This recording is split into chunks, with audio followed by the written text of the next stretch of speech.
భరద్వాజ గారు ఇప్పుడు మనకు ఒక ఇంట్రెస్టింగ్ టాపిక్ రన్ అవుతుంది. త్రివిక్రమ్ నెక్స్ట్ ప్రాజెక్టు అల్లు అర్జున్ గారు త్రివిక్రమ్ కాంబినేషన్ మనకు తెలుసు. బట్ అది మైథలాజికల్ అని చెప్పేసి ఎక్కువ డిస్కషన్ నడుస్తుంది. ఏంటి దాని చుట్టూ ఏం కథ నడుస్తుంది అనేది? అంటే ఆ విషయాన్ని అధికారికంగా ప్రకటించేశాడు కదండి ఆయన, నాగవంశీ. అవును, నాగవంశీ ఇది మైథాలజీ మీద వెళ్తున్నాము అని చెప్పాడు. చెప్పి తెలుగులో పౌరాణిక సినిమా ప్రయత్నాలు జరిగి చాలా కాలం అయిందని కూడా చెప్పాడు ఆయన. చెబుతూ అంటే నిజానికి ఈ మధ్యకాలంలో టాలీవుడ్ హీరో నటించినటువంటి ఒక పౌరాణిక చిత్రం మనం చూసాం, ఆదిపురుష్ అనేటువంటి పేరుతో. అది పౌరాణికమే, కాకపోతే కామిక్స్ చూస్తున్నటువంటి జనరేషన్కి కనెక్ట్ చేయడం కోసం ఒక విఫల ప్రయత్నం చేశాడు ఆయన, ఓం రౌత్. అది విఫల ప్రయత్నంగానే మిగిలింది. అంటే మోషన్ క్యాప్చర్లో వెళ్ళిపోయాడు ఆయన. అదే అంటే తను కామిక్స్ చూస్తున్నటువంటి జనరేషన్కి కనెక్ట్ చేయడం కోసం కొన్ని విచిత్రమైన ఎలిమెంట్స్ని తీసుకొచ్చి ఆ కథలో మేళవించాడు.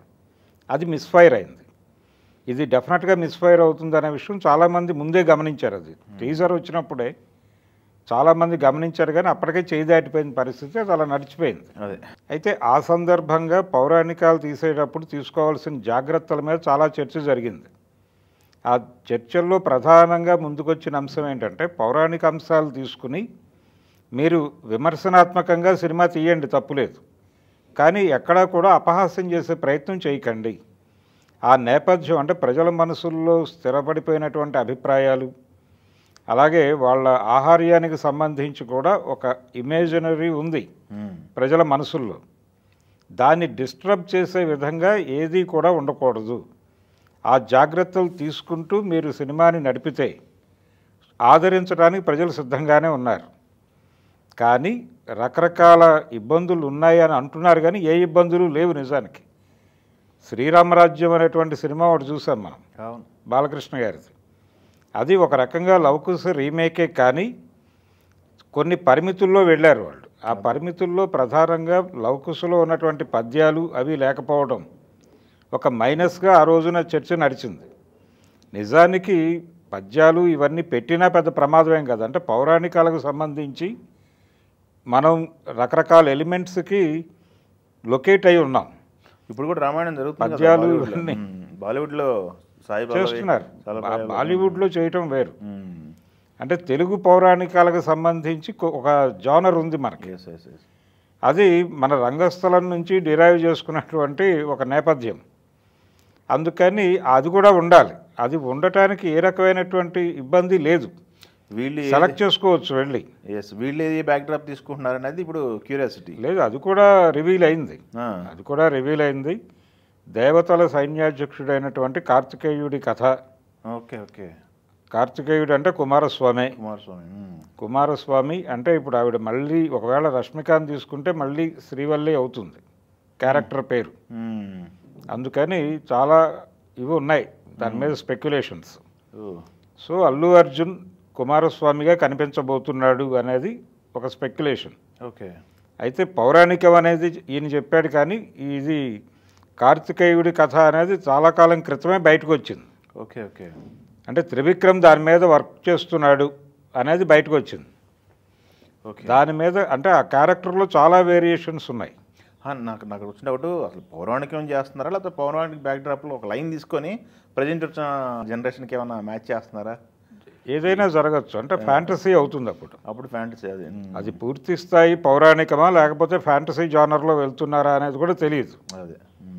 ప్రస్తుతానికి పౌరాణికం అనే చెప్పాడు ఈయన అధికారికంగా. పైగా తెలుగులో పౌరాణికాలు వచ్చి చాలా కాలం అయింది కదా అనే మాట కూడా వాడాడు. తెలుగు పౌరాణికాల గౌరవాన్ని నిలబెట్టే పద్ధతిలో ఈ స్క్రిప్ట్ వర్క్ జరుగుతోంది అనే మాట కూడా వాడాడు ఆయన. దానికోసం చాలా కసరత్తు చేస్తున్నాడు ఆయన అని కూడా ఆయన కష్టాన్ని ఎక్నాలెడ్జ్ చేశాడు. అయితే సబ్జెక్ట్ రివీల్ చేయలే. సబ్జెక్ట్ ఆల్రెడీ రివీల్ అయి ఉంది. ఆల్రెడీ మార్కెట్కి తెలుసు వాళ్ళు కుమారస్వామి కథతో వెళ్ళబోతున్నారు అని. ఇప్పుడు ఇంత పెద్ద స్పాన్ ఉన్న సినిమా అయితే ఇప్పట్లో ఇక నాకు తెలిసి 26లో కూడా వస్తుందో లేదో తెలియదు బయట. అంటే తనని తాను పాన్ ఇండియా మార్కెట్కి ప్రమోట్ చేసుకోవాలి త్రివిక్రమ్ డైరెక్టర్గా. అతనికి ఇంతకు మించిన సబ్జెక్ట్ దొరకటం కష్టం. అంటే విచిత్రమైన లోకాలు చూపించాలి, అలాగే ప్రేక్షకుడికి థియేటర్కల్ ఎక్స్పీరియన్స్ ఇవ్వాలి, ఇలా రకరకాల పాన్ ఇండియా రూల్స్ ఉన్నాయి, వ్యాకరణం ఉంది అక్కడ. ఆ వ్యాకరణం పరిధిలో తనని తాను ప్రమోట్ చేసుకోవడానికి పౌరాణికాన్ని మించిన అవకాశం లేదు అనేది ఆయన ఫిక్స్ అయి ఉండొచ్చు. దాన్ని ఈ జనరేషన్కి ఎలా చెప్పాలి అనేది, ఆ ఎలా చెప్పాలి అనడానికి సంబంధించి కూడా ఆయనకు రకరకాల రెఫరెన్స్లు ఉన్నాయి. మాయాబజార్ నేరేషన్ ఒక పద్ధతి, అలాగే రామారావు గారు డైరెక్ట్ చేసినటువంటి పౌరాణికాల నేరేటివ్ ఒక పద్ధతి. ఈ రెండింటికి మధ్యలో ఒక వయా మీడియాగా ఒక డిజైన్ చేసుకుని వెళ్ళిపోతాడు ఆయన. నా డౌట్ ఏంటంటే కమలాకర్ కామేశ్వరరావు గారిని ఫాలో అవుతూ స్క్రిప్ట్ డిజైన్ చేసుకునే ఛాన్స్ ఉంది. ఓకే, కమలాకర, కేవీ రెడ్డి వాళ్ళు ఈ కథని ఎలా తీస్తారు అన్న పద్ధతిలో డిజైన్ చేసుకుంటూ వెళ్ళిపోతే కొంత ఈజీ అవుతుంది ప్రాసెస్. అది వాళ్ళు చేసినటువంటి సినిమాలు పాన్ ఇండియా మార్కెట్ని టచ్ చేసినాయి ఆ రోజుల్లో. అదే అందుకని కొంత ఆ పద్ధతిలో ఇది డైలాగు కూడా సంక్లిష్టమైన డైలాగులు లేకుండా ఇక్కడ ప్రజలకి కన్వే అవుతూనే, ఈ జనరేషన్కి కన్వే అవుతూనే ఆ పాత్రల ఔచిత్యానికి ఇబ్బంది లేకుండా డైలాగ్ రైటింగ్ కూడా నడవాలి. అందుకని ఈ జాగ్రత్తలన్నీ తీసుకుని ప్రాపర్గా కనుక డిజైన్ చేస్తే డెఫినెట్గా పౌరాణికాలని ఆమోదించేటువంటి పరిస్థితి అయితే ఉంది.